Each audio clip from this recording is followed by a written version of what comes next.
முன்னாள் ஜனாதிபதிகளின் பாதுகாப்பிற்காக நியமிக்கப்பட்டுள்ள முப்படையினரையும் இன்று முதல் அமலுக்கு வரும் வகையில் நீக்குவதற்கு தீர்மானிக்கப்பட்டுள்ளது. கடந்த வாரம் இடம்பெற்ற பாராளுமன்ற அமர்வில் முன்னாள் ஜனாதிபதிகளின் பாதுகாப்பிற்காக நியமிக்கப்பட்டுள்ள முப்படையினரை நீக்கும் தீர்மானம் தொடர்பில் பொதுமக்கள் பாதுகாப்பு அமைச்சர் ஆனந்த விஜயபால விளக்கியிருந்தார்.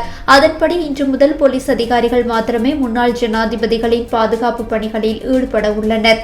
தற்போது பாதுகாப்பு பணியில் ஈடுபடுத்தப்பட்டுள்ள போலீசாரின் எண்ணிக்கையும் குறைக்கப்பட்டுள்ளதுடன் முன்னாள் ஜனாதிபதிகளின் பாதுகாப்பிற்காக போதிய அளவு போலீசார் ஈடுபடுத்தப்பட்டுள்ளதாக அரசாங்கம் தெரிவித்துள்ளது.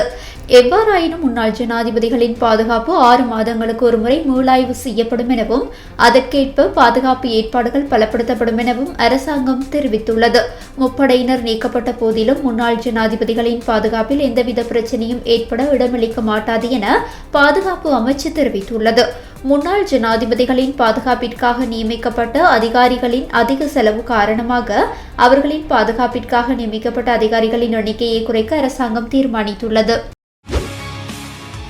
செய்திகளை உடனுக்குடன் தெரிந்து கொள்ள உடனே சப்ஸ்கிரைப் பண்ணுங்க.